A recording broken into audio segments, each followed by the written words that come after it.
اعوذ بالله من الشیطان الرجیم. بسم الله الرحمن الرحیم. در روابط‌های اجتماعی یا مثلا تجربه که ما می‌خوایم بگم دمزی مدتی 24 سال و او در ساحه‌ای که از علما شنیدیم، در ساحه اخلاق را، یک مسئله‌ای که بسیار زیاد خطرناک است و ما در سلسله حسدم این مطلب را بیان کردم که بسیاری از عیوب یعنی گناه‌ها یا عیب‌های انسان در من انسان پوشیده مونه، مخفی مونه، در مختلف حالات اینا سرخوبور مونه و اظهار مونه و انسان متوجه میشه که یار واقعا این شخص دینزی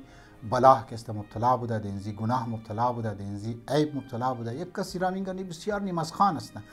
لیکن یک وقت میگن که یک جایی که قرار میگیره که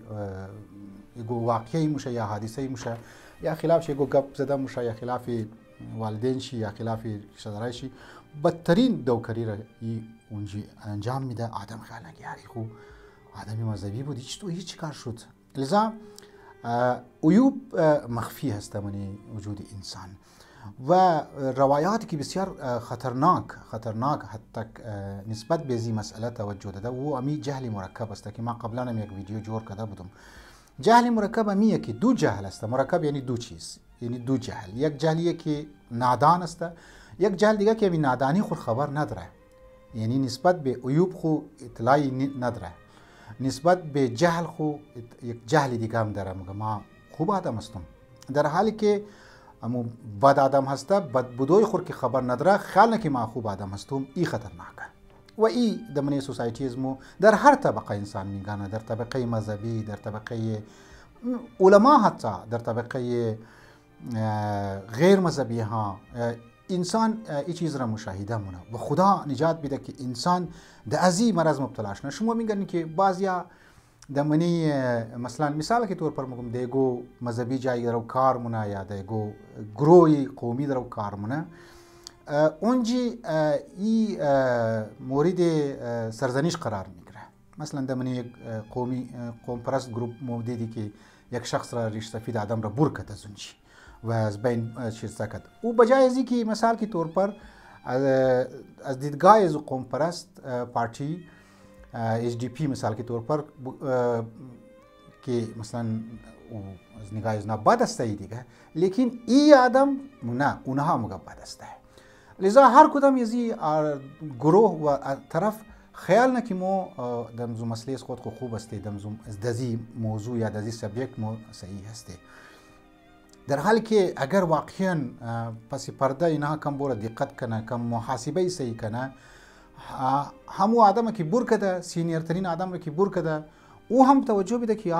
نشنه که ما بعضی مفادات ذاتیم بوده دزون نرسیدم، ما کزنا یک کلیشی پیدا کردم، یک اختلافی پیدا کردم، لذا قصوروار ما هستم. نه، بعضی اوقات عمدن که استی خود خب میندازه، بعضی اوقات واقعا شیطانی کارمونه که تو را خوب جلوه میده. نه ما مورد ظلم قرار گرفتم، ما مظلوم هستم. دمونی گروه های مذهبی هم انسان این چیزها را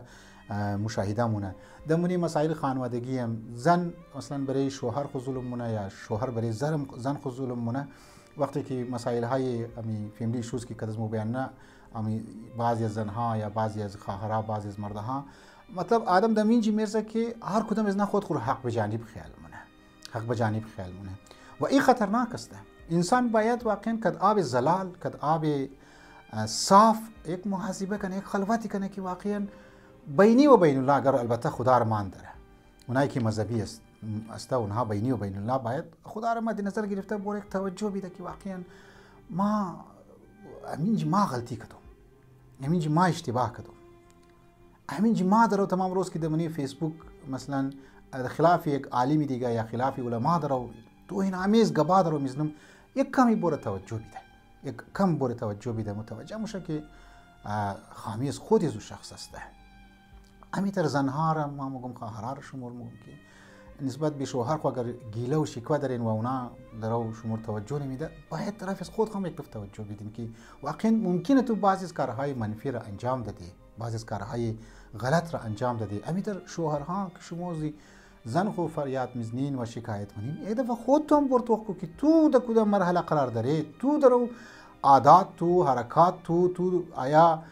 اخلاق تو نسبت به ماحول خانه آیا واقعا صحیح هست یا نیست؟ لذا یک بلایی که در من سوسایتی از مو مردم گرفتار است و همین جهل مرکب است که مو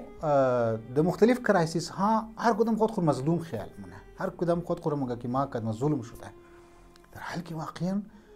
خدا هست. تو کم برو فکر کنو از خدا مدد بخوای که واقعا ما در کجا غلطی کردم و اساسی غلطی از ما هست یا نیست. یک دفعه است انسان یک ریزه اشتباه مونه،